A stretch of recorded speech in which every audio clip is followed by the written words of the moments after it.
Baik, Assalamualaikum warahmatullahi wabarakatuh. Di sini kami dari kelompok 8 akan mempresentasikan tugas besar teknik digital kami. Di mana sebelum kami mempresentasikan tugas besar teknik digital kami akan perkenalan diri kami terlebih dahulu. Kami dari kelompok 8 terdiri dari 4 anggota. Yang pertama ada Fajri Naldi, ada Kevin Immanuel Saputra Purba, Raffi Adlul Latif, dan Rado Hutapea. Nah, sebelum masuk ke pembahasan soalnya, di sini kami akan menjelaskan terlebih dahulu latar belakang dijelaskan oleh Rado Hutapea. Oke, untuk latar belakangnya, di sini adalah perkembangan teknologi elektronika digital saat ini sangatlah pesat dan menjadi dasar berbagai sistem otomasi serta komunikasi modern. Di mana sistem digital terbagi menjadi dua kategori utama. Yang pertama itu adalah rangkaian kombinasional dan yang kedua adalah rangkaian sekuensial. Nah, yang pertama adalah rangkaian kombinasional ini menghasilkan output yang hanya bergantung pada input saat itu. Sedangkan pada rangkaian sekuensial ini memiliki memori sehingga output yang dipengaruhi oleh input dan keadaan sebelumnya melalui elemen penyimpanan data seperti flip-flop. Untuk pemahaman mengenai sintesisnya, penyertaan logika dan implementasi rangkaian ke perangkat keras maupun simulator merupakan kompetensi dasar dalam teknik digital. Oleh karena itu, tugas besar ini dirancang untuk melatih kemampuan mahasiswa dalam merancang dan menganalisis sistem logika digital, meliputi perancangan sequence detektor berbasis finite state machine atau bisa disingkat adalah PSM, dan di mana implementasi multiplexer 8-to-1 menggunakan skematik dan FHDL, serta perancangan counter qubit menggunakan JK flip-flop. Keseluruhan rangkaian divalidasi melalui simulasi menggunakan Intel Quartus Prime dengan bantuan timing diagram untuk memastikan kebenaran fungsionalisnya. Baik, berikutnya kami akan langsung membahas mengenai pembahasan dan analisa dari tiap-tiap soal, di mana pada yang pertama ini kami akan membahas analisa dan pembahasan soal pertama.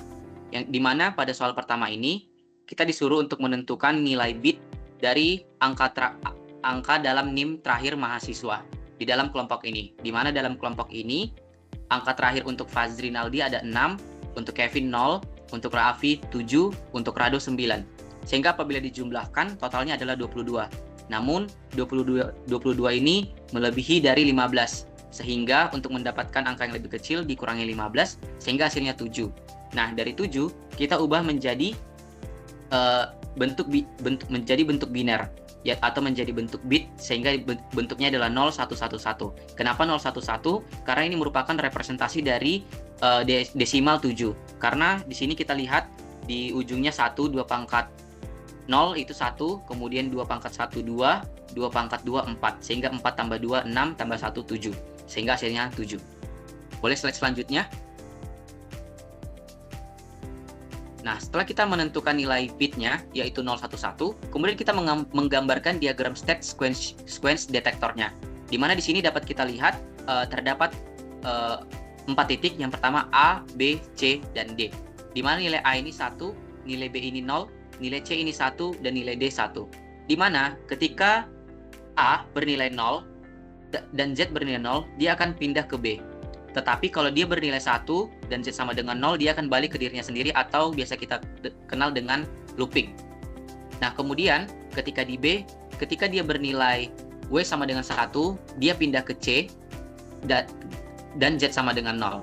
Namun ketika dia W-nya sama dengan 0, dia akan tetap di dirinya sendiri atau looping kembali. Dan begitu juga ketika di C, ketika dia 1, dia pindah ke D, ketika dia 0 pindah ke B, dan di D ketika dia 1, dia akan balik ke A lagi atau looping ke A-nya lagi, dan ketika dia 0 akan kembali ke B. Boleh slide berikutnya. Nah, setelah kita menggambarkan diagram sequentialnya tadi, kemudian kita akan masuk ke dalam state table-nya. Di mana pada state table ini, apabila kita lihat, ini merupakan representasi dari gambar sebelumnya. Di mana di sini apabila dia berada di state A, ketika dia bernilai W sama dengan 0, dia akan pindah ke B. Boleh di slide sebelumnya? Nah, di sini kita lihat ketika dia bernilai 0, dia akan pindah ke B. Boleh ke slide selanjutnya? Baik, berikutnya ini adalah state table. Di mana state table ini adalah representasi dari sirkuit yang kita buat sebelumnya tadi. Di mana di sini state-nya itu tadi ada A, B, C, dan D. Nah, kalau dia di state A, ketika dia W-nya bernilai 0, dia akan pindah ke B.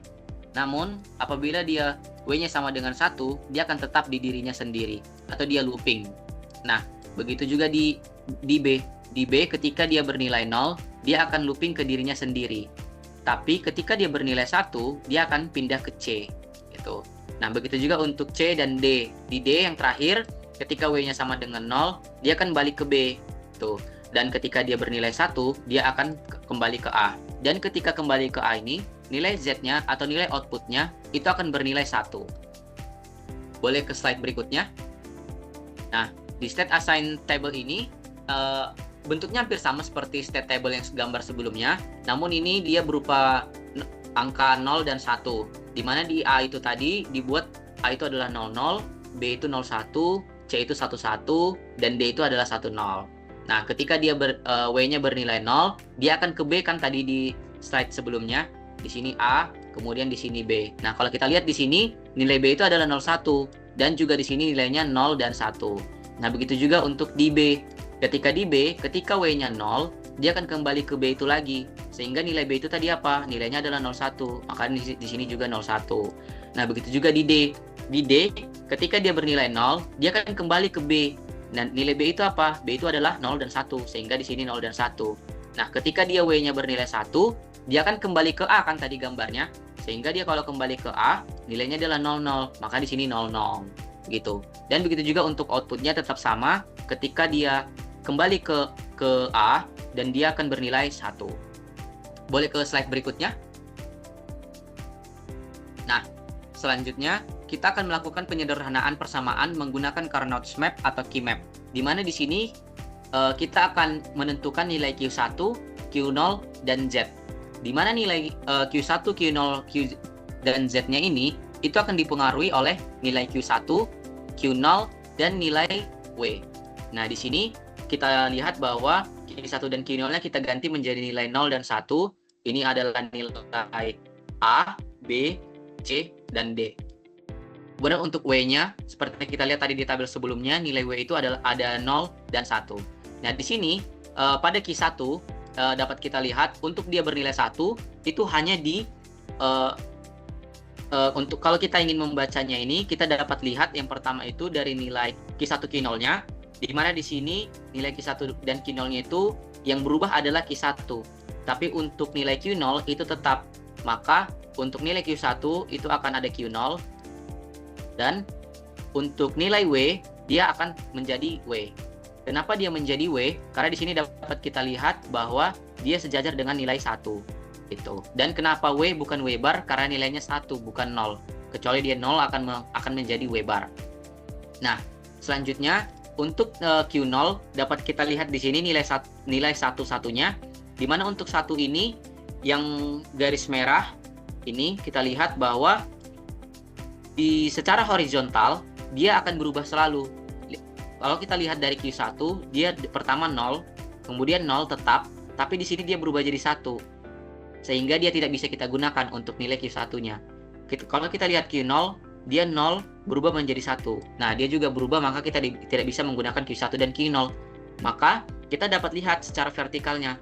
Secara vertikal kita lihat bahwa dia tidak berubah nilai W-nya, yaitu 0. Maka di sini untuk Q0 dia akan menjadi W0. Nah, kalau dia 0 akan mendapatkan topi atau bar. Nah, kemudian yang selanjutnya itu ada nilai 11 kembali, yaitu kita lihat di sini. Nah, di sini untuk secara horizontal dia tidak mengalami perubahan. Dia tetap posisinya. Kita bisa warnain di sini.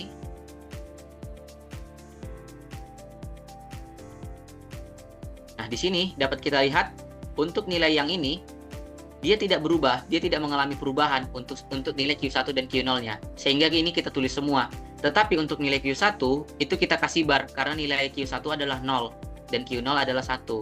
Sehingga di sini kita buat Q1 bar dan Q0.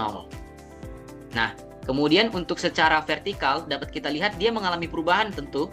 Karena dari sini dia berpindah dari 0 menjadi 1. Tuh, sehingga kalau dia berubah, maka dia tidak boleh ditulis. Sehingga ini adalah nilai Q0-nya. Ini tadi adalah nilai Q1.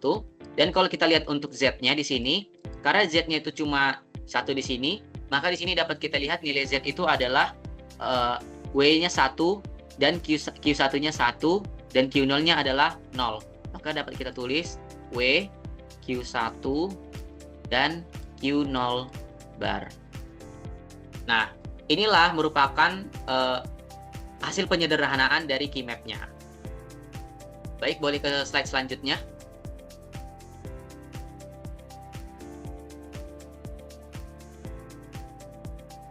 Nah, jadi seperti yang sebelumnya kita gambarkan, untuk dari key map-nya, kita akan mendapatkan penyederhanaannya seperti yang saya buat, yang tulisan berwarna merah. Untuk Q1-nya W Q0, untuk Q0-nya W bar ditambah W Q1 bar kali Q0, dan Z-nya W Q1 Q0 bar.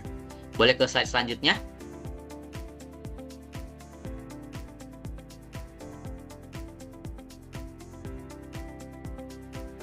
Nah, kemudian setelah kita membuat dari state table dan state diagram, dan juga kita sudah membuat key map-nya untuk mendapatkan rangkaian, kita sederhanakan rangkaiannya.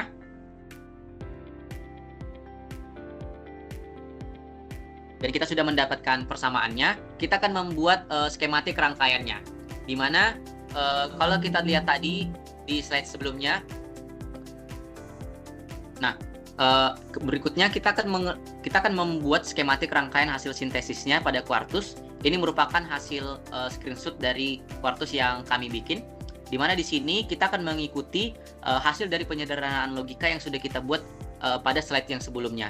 Di mana slide sebelumnya kita dapat tulis di sini untuk nilai Q1 adalah W Q0, untuk Q0 adalah W bar ditambah W Q1 bar dikali Q0. Dan untuk Z-nya adalah W kemudian Q1 dan Q0 bar.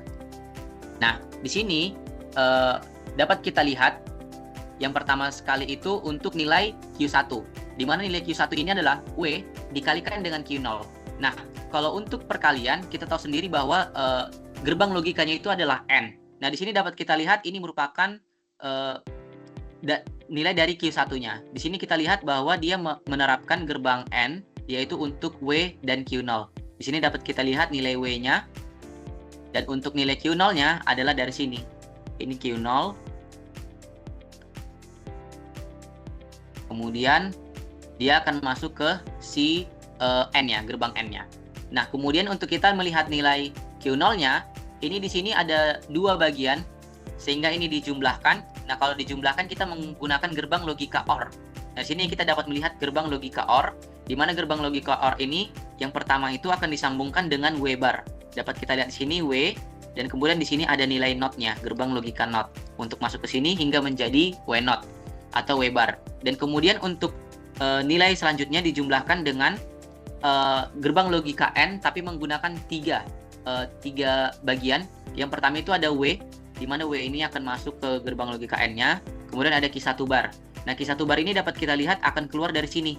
Q1 bar dari sini akan masuk ke sini, dan dia akan melewati gerbang logika NOT-nya, sehingga dia menjadi Q1 bar dan masuk ke gerbang logika N. Kemudian untuk Q0-nya dia polos, sehingga dari sini Q0, dan dia masuk ke nilai OR-nya dan masuk ke nilai Q0. Nah, kemudian yang terakhir adalah untuk nilai Z. Dari nilai Z ini merupakan hasil dari gerbang logika N dengan tiga komponen, yaitu ada W, Q1, dan Q0. Nah, yang pertama itu untuk W, dapat kita di sini W, dia masuk ke gerbang logika N-nya. Kemudian ada Q1 dan Q0. Q0-nya dapat kita lihat di sini adalah Q0 bar, sehingga kita butuh gerbang logika NOT-nya, dan akan menghasilkan nilai Z-nya itu W, Q1, dan Q0 bar. Boleh ke slide selanjutnya. Selanjutnya, setelah kita menggambarkan skematik rangkaiannya di Quartus, kemudian kita akan membuat timing diagramnya di Quartus juga. Di mana di sini dapat kita lihat ada nilai CLK atau clock, W, dan Z. W ini adalah inputnya. Nah, di sini dapat kita lihat ketika clock-nya bernilai 1, W-nya bernilai 1, dia akan menghasilkan nilai 0. Dan kalau kita lihat di sini ketika dia clock-nya 1, dan maka hasilnya akan menjadi 0. Boleh ke slide selanjutnya. Untuk penjelasan lebih jelasnya lagi mengenai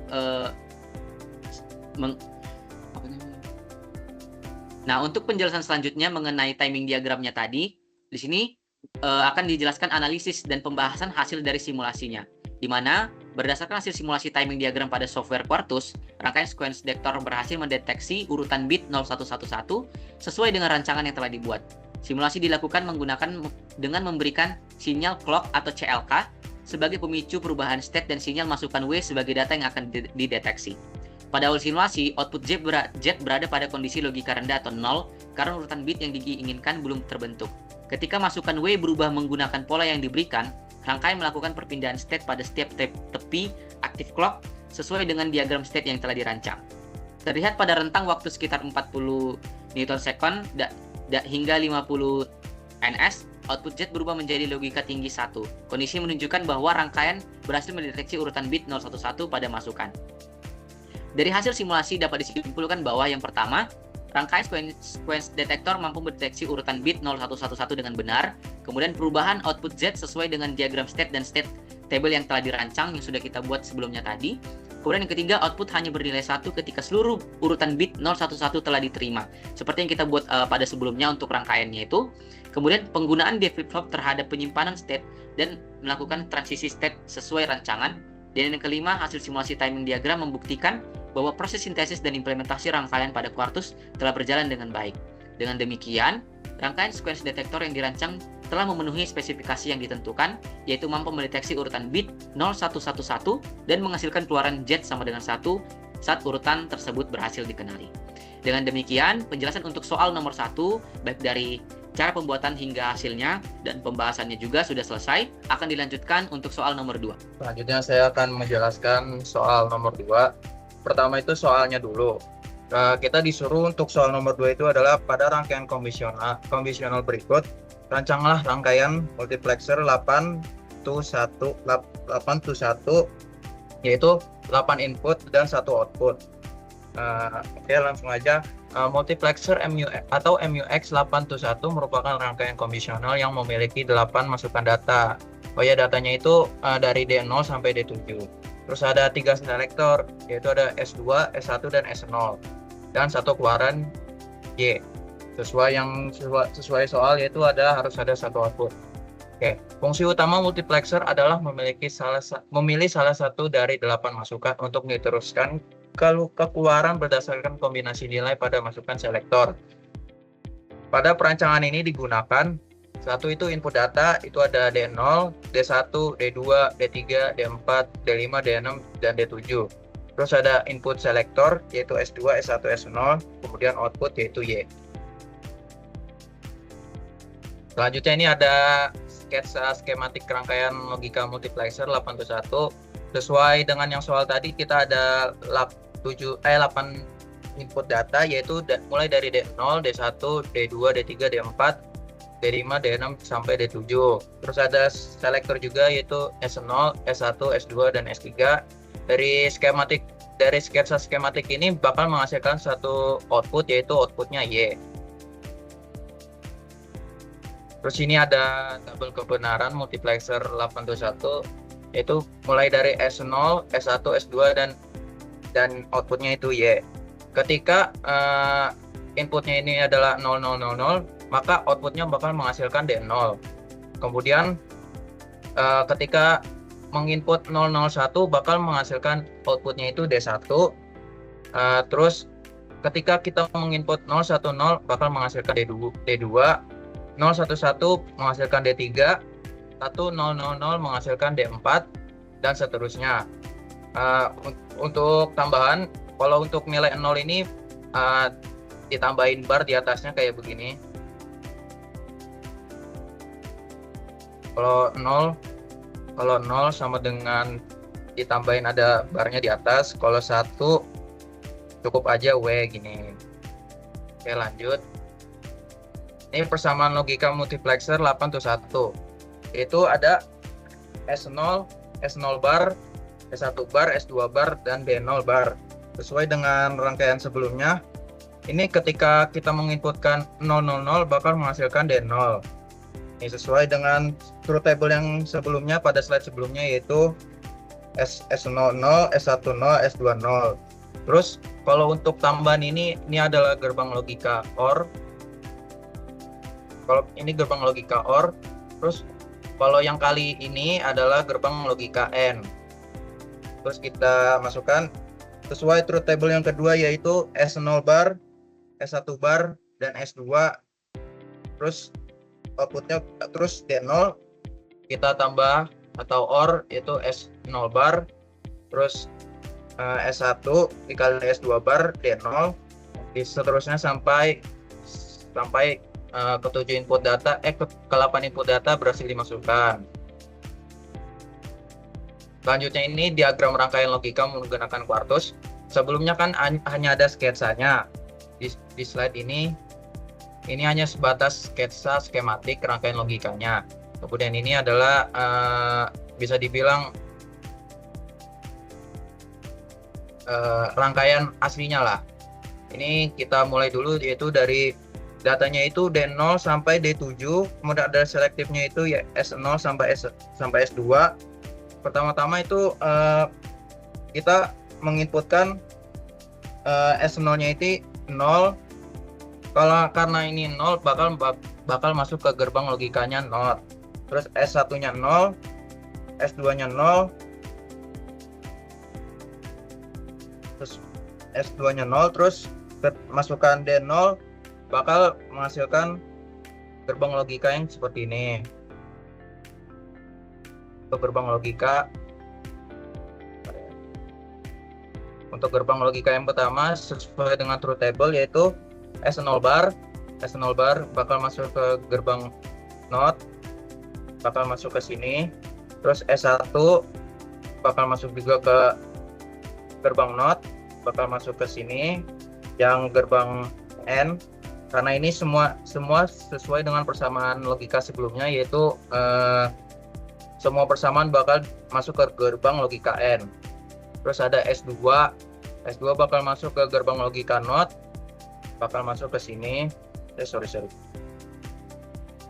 Lalu bakal masuk ke gerbang yang ke sini, bakal menjadi sesuai persamaan yang pertama, yaitu S0 bar masuk ke gerbang N, S1 NOT masuk ke gerbang N, S2 masuk ke gerbang NOT untuk ke gerbang N. Terus kemudian input D0 bakal masuk ke sini.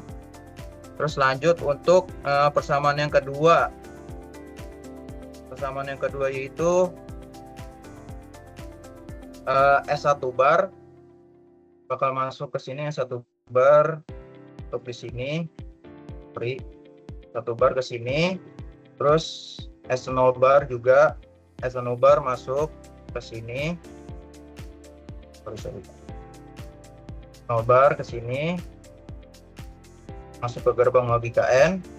Terus S2 nya nggak pakai bar, makanya kita bakal masuk ke gerbang logika NOT, masuk ke sini. Terus untuk inputnya itu D0 juga bakal masuk ke daerah sini.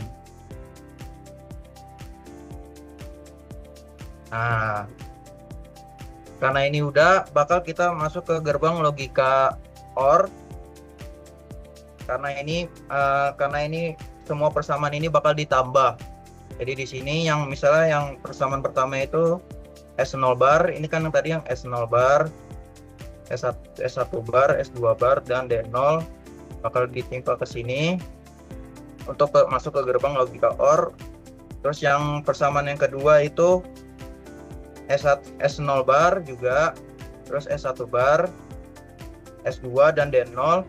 Ini untuk gerbang logikanya bakal masuk ke sini juga untuk sama 2, dan begitu seterusnya sampai ke outputnya itu Y. Slide selanjutnya ini merupakan implementasi dan kode program VHDL. Ini untuk kode programnya. Lanjut. Ini timing diagram hasil simulasinya. Ketika ini D0 sebentar. Ini untuk D0 dan seterusnya. Ketika D0 ini 1, terus D1-nya ini 1, bakal D2-nya bakal menghasilkan nilainya 0. Terus ketika D3-nya ini 1 dan D4-nya juga 1, outputnya bakal menghasilkan 0. Begitu selanjutnya sampai output. Selanjutnya ini adalah analisis hasil simulasi timing diagram. Berdasarkan hasil simulasi timing diagram, keluaran Y berubah mengikuti nilai input data, yaitu input datanya itu D0 sampai D7, yang dipilih oleh kombinasi sinyal selektor S2, S1, dan S0. Ketika nilai selektor berubah, jalur input yang aktif juga berubah, sehingga keluaran Y akan menampilkan nilai dari input yang baru dipilih. Hasil simulasi menunjukkan bahwa rangkaian multiplexer bekerja sesuai dengan tabel kebenaran dan fungsi yang telah dirancang. Proses perubahan output dimulai dari sinyal selektor S2, S1, dan S0 yang menentukan jalur input yang akan diaktifkan. Pada tahap pertama, gerbang NOT menghasilkan sinyal komplement dari selektor yang diperlukan. Selanjutnya, gerbang N akan mengaktifkan hanya satu jalur input sesuai kombinasi selektor. Sedangkan jalur lainnya tetap tidak aktif. Keluaran dari seluruh gerbang N kemudian digabungkan oleh gerbang OR sehingga hanya nilai dari input yang dipilih yang diteruskan ke output Y. Oleh karena itu, setiap perubahan pada selektor atau pada input yang sedang dipilih akan langsung menyebabkan perubahan pada keluaran Y. Sekian saja untuk soal nomor 2. Selanjutnya akan dilanjutkan oleh teman saya. Sekian, terima kasih. Baik, di sini ada soal nomor 3. Dari soal nomor 3 itu sendiri yaitu sebentar, membuat diagram state-nya dimulai dari 00. Jika W1 sama dengan 1, dia akan melooping atau dia akan ininya di diri dia sendiri. Jika W-nya sama dengan 1, dia akan melanjutkan ke 01. Begitupun jika 01 W-nya sama dengan 1, dia akan melanjutkan ke 10. Jika W-nya sama dengan 0, dia akan melooping di 01 itu sendiri. Dan 10 juga jika W-nya sama dengan 1, dia akan melanjutkan ke 11. Jika W-nya sama dengan 0, dia akan melanjutkan ke dia akan balik melooping ke 01. Dan 11 jika W-nya sama dengan 0, dia akan balik ke 01. Dan jika W-nya 1, dia akan balik ke 00. Boleh slide selanjutnya. Dan di sini ada tabel state-nya. State sekarang, kemudian ada masukan state JK, state berikutnya.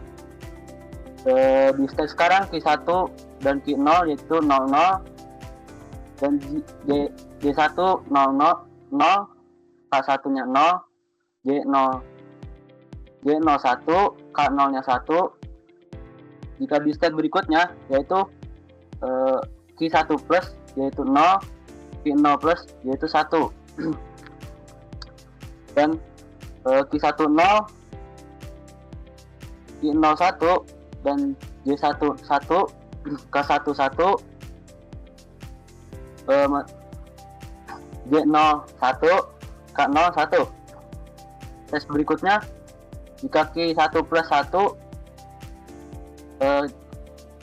Q0 plus 0, begitupun seterusnya.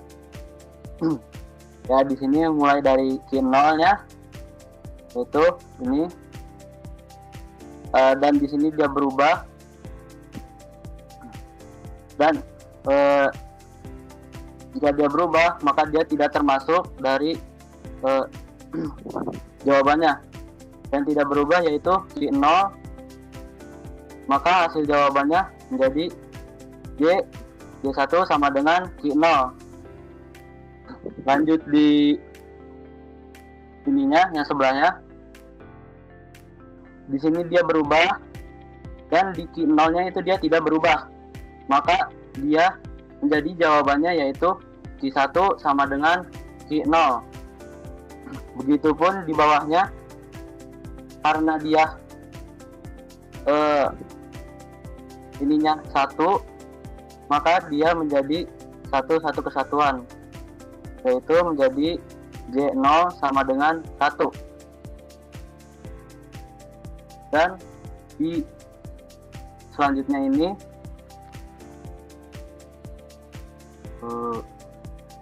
key 0 di sini, karena dia yang berubahnya di 1-1, maka dia mendapatkan hasil jawabannya yaitu key 0 sama dengan 1. Boleh di slide selanjutnya. Ya, baik, di sini Y-nya itu mulai dari sini, kemudian lanjut ke J, dan yang ini pun sama ke R. Jika itu CLK-nya yaitu yang pertama dia ke J ini, kemudian lanjut dia ke sini, maka dia akan mengoutputkan ke 0.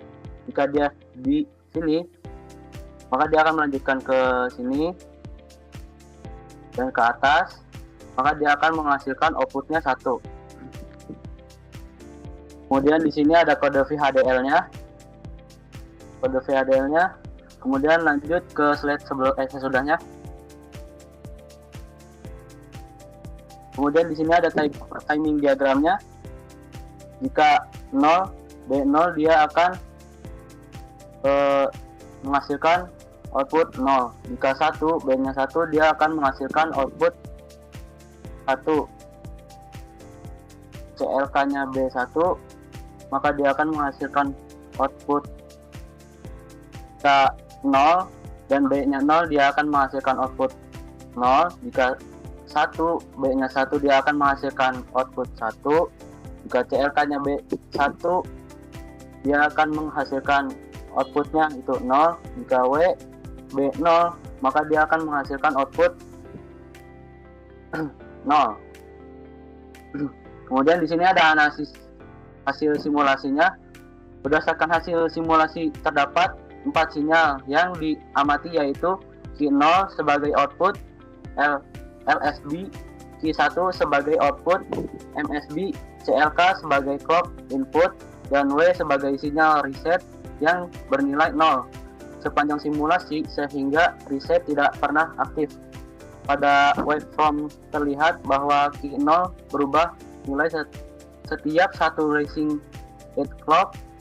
Hal ini terjadi karena J0 sama dengan K0 sama dengan 1 secara permanen, sehingga FF0 selalu berada dalam kondisi toggle setiap clock aktif. Akibatnya, frekuensi Q0 adalah setengah dari frekuensi clock. Q1 berubah nilai setiap 2 rising idle clock, atau dengan kata lain hanya berubah ketika Q0 bernilai 1 saat rising idle tiba. Ini sesuai dengan persamaan J1 sama dengan K1 sama dengan Q0. Hasil perancangan Qmap ketika Q0 sama dengan 0, maka J1 sama dengan K1 sama dengan 0, sehingga FF1 dalam kondisi ini change. Frekuensi Q1 adalah 1/4 dari frekuensi clock. Kedua flip-flop dikendalikan oleh clock yang sama, sehingga perubahan terjadi serentak pada setiap rising edge tanpa ada ripple delay. Urutan output yang terbentuk adalah 00, 01, 10, 11, 00, dan berulang terus secara periodik setiap 4 siklus. Pada waveform terlihat pola ini berurutan sebanyak 2 kali penuh dalam tentang 10 hingga 320 ns. Jadi kesimpulannya, simulasi menunjukkan hasil yang sesuai dengan teori perancangan counter 2 bit, yaitu sinkronus menggunakan JK flip-flop di mana counter menghitung naik dari 0 sampai ke 3, lalu kembali ke 0 secara terus-menerus. Baik, dari situ akan dilanjutkan pada teman saya. Jadi kesimpulannya adalah berdasarkan hasil perancangan, implementasi, dan pengujian yang telah dilakukan pada tugas besar teknik digital ini, dapat ditarik kesimpulan sebagai berikut. Yang pertama adalah metode perancangan VSM dengan model MELI terbukti sangat efisien untuk merancang sequence detektor karena mampu menghemat jumlah state dan menghasilkan respons output yang instan pada siklus data clock yang sama ketika rutunan bit biner target terpenuhi.